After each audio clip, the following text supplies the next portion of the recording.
Peace and love, everybody. You are here with your girl Coco Kitten Bruja, and I am back with another deck review. It's been a while, but we're gonna kick this off with a personal deck of mine, the Sanctus Concordia Tarot Deck, by Christopher Lee. So I was looking at tarot readers online and randomly came across a Taurus video. Shout out to the Bull Gang. And I am so sorry to this YouTuber. I have completely forgotten the name of the channel. But she was amazing. But what struck me more than her reading was this deck. I immediately was like, nah, I gotta have it. Went to Etsy and ordered it. Of course, the link will be in the description.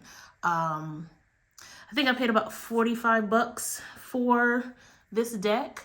And for those of you who are used to my channel, not too much on my nails. I'm about to braid my own hair, so the nails had to go. So let's just go ahead and get into it. It is a 2-part box.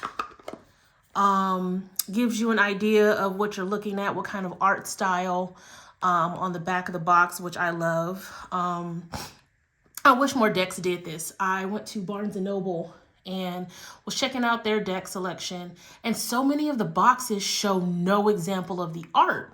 And I know me personally, I'm drawn to art. Show me something of what I'm getting, and I'm glad that this deck did that. I mean, of course, I already saw the images because of the reading, but if I walked into a store and saw this deck, I appreciate seeing the artwork on the back of the box. So here's the box, 2-part box, very sturdy. And as you notice, there's just cards in here. This is not a deck for beginners. There is no guidebook, which y'all know how I feel about that. I feel like there should be at least a pamphlet in here. If somebody who is a newbie to tarot is drawn to this deck, they should still be able to use the deck, you know? But there's no guidebook, which doesn't deter a person like me who is experienced in tarot. But it would be nice, a little loosely pamphlet or something. But just straight cards. Beautiful gold gilding around the edges. My hand is, I guess, medium to large, I guess you would say, because of my height. But standard size for a tarot card. It has a little bit of gloss to it, but you should still be able to see it picks up a little bit of the light, as you can see. Thickness, standard. You're not getting anything too thick, too thin. I shuffle with these often, and they hold up just fine. I've had these for about 6 months now, so pretty cool. And now let's just go ahead and get into what you guys hit me up for, the cards themselves. So this is the Fool. And again, I have a certain love for certain types of art. And this deck definitely made my brain go burr when it comes to the art style. So here's the Fool, the Magician, the High Priestess, and y'all know certain cards are my favorite, High Priestess being one of them. I love the way the High Priestess is depicted in this. It's so ethereal. There's an element of culture there. Like, I love it. It's amazing.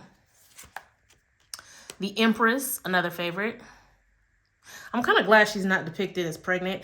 Like, I know there are certain things that are standard when it comes to emulating the Rider-Waite, but I like when creators take liberties into, you know, going against the status quo of the traditional art. And I love this image, and I'm like okay with her not being pregnant. The Emperor, the Hierophant. I hope I'm not going too fast. The Lovers, Beautiful, just beautiful. The Chariot, Strength. I heard all my Leos just go looking at this picture. The Hermit,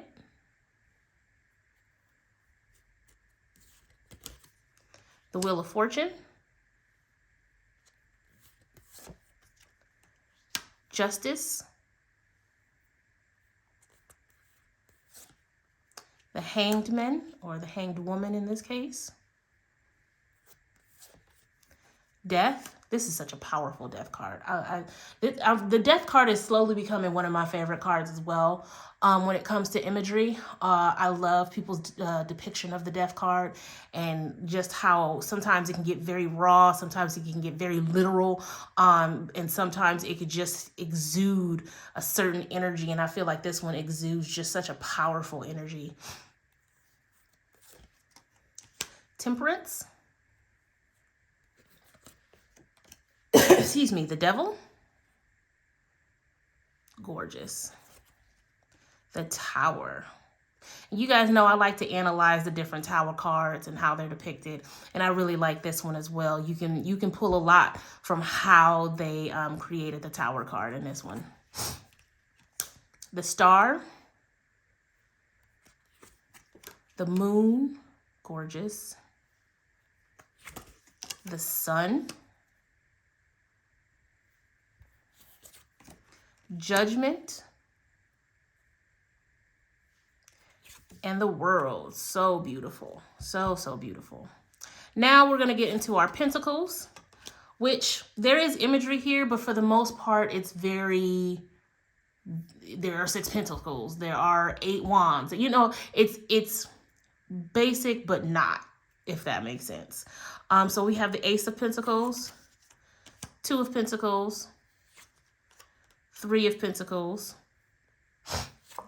4 of Pentacles, 5 of Pentacles, 6 of Pentacles, 7 of Pentacles. There are some very traditional images in here, but then there are also ones that are a little bit different. I'm sorry, I can't stop talking about the art because I just really like the art in this deck. The 8 of Pentacles, 9 of Pentacles. Look at my girl. As you can tell, this is one of my favorites. I love the 9 of Pentacles. 10 of Pentacles. And now we're going to get into the Page of Pentacles. Knight of Pentacles. Queen of Pentacles. Whew, look at that. That is gorgeous. And the King of Pentacles. Moving on to the Cups. Ace of Cups. 2 of Cups. Which I'm pretty sure this is the same couple from the Lovers card. Let me, maybe, kind of, sort of. Do they look alike? I think so. 3 of Cups. 4 of Cups. 5 of Cups, 6 of Cups, 7 of Cups, 8 of Cups, 9 of Cups, 10 of Cups, Page of Cups, Knight of Cups, Queen of Cups, beautiful. And the King of Cups. We're going to move on to the Swords with the Ace of Swords, 2 of Swords, 3 of Swords, 4 of Swords, 5 of Swords, 6 of Swords, 7 of Swords, 8 of Swords. Oh, hold on. Sorry, guys. Here's the 8 of Swords. the Nine of Swords, 10 of Swords, now the Page of Swords. Sorry about that. The Knight of Swords, the Queen of Swords, and the King of Swords. Last but not least, moving into the Wands with the Ace of Wands, Two of Wands, gorgeous, Three of Wands, Four of Wands, Five of Wands, Six of Wands, Seven of Wands, Eight of Wands, another one of my favorites. I like the way it's depicted here with the wands look like they're just shooting into the clouds. Nine of Wands, 10 of Wands, Page of Wands, Knight of Wands, Queen of Wands, and the King of Wands. All right, so that's all of the cards, all of the art. This deck is personally attuned to me. However, I am going to pull a couple of cards just so you guys can get a feel of the shuffle, of the energy of the cards. And if it resonates, it resonates, you know? It's all good. So you guys, I know the way that I shuffle triggers people.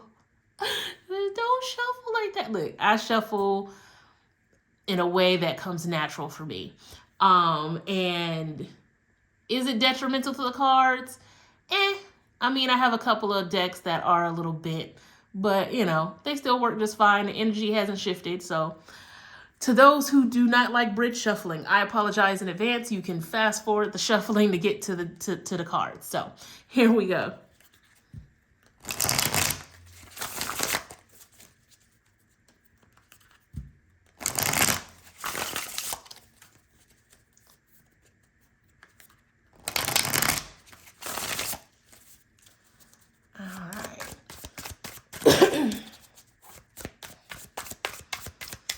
For those wondering, baby is doing fine. We are moving into 26 weeks in a couple of days. It is a girl, and I am due in May. We are all very excited for little baby Coco. No, that's not her real name.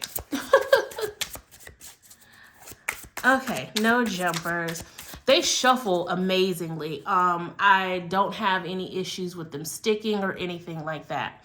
So let's see what Spirit has to say.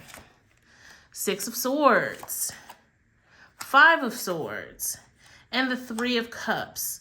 Bottom of the deck being that Queen of Pentacles. I'm not gonna hold you guys. I pulled for myself earlier today and both of these cards came up. And I feel like this message is definitely like, yo, things are about to get a lot smoother, but that doesn't mean you're out of the water yet. There's still some adversity for you to overcome. And when you think about the Five of Swords, it's like, really, is what you're going through, are the emotions that you have worth what you need to go through, right? So it's like, as you're still trying to get to calmer waters, really focus on where the rocky, where the adversity may fall as you're going to calmer waters. And is it worth it to go that route? Is there another route that you can take to avoid the adversity that you're headed towards as you're trying to get to calmer shores, right? And don't be afraid to ask for help. Sometimes we get caught up in our own emotions that we don't really look outside of ourselves for help. Bounce ideas off the people that you trust. Let people know that you aren't okay and you feel like you're about to face a road bump. How can I get over it? Am I self-sabotaging, right? Is it worth it? And you might find that once you get to those calmer waters, everything that you've been trying to get to is right there waiting for you, stepping into that Queen of Pentacles energy, right? That's all I have for today. Thanks for tuning in. Be sure to check out all of my other amazing deck reviews. My earlier videos, because I read the comments. My earlier videos are just that. I started doing this in, 2018, 2019, maybe? It might have been, maybe, it might have happened in a pandemic. I don't know. But I've been doing this for years. And of course, some of my older videos are going to be a little rough around the edges. I have learned since then. So if you find an older deck review and it's not as good as the ones that are more recent, it's called growth. All right? Don't shoot me. I love you guys. I'm rooting for you guys. And as always, until next time, peace.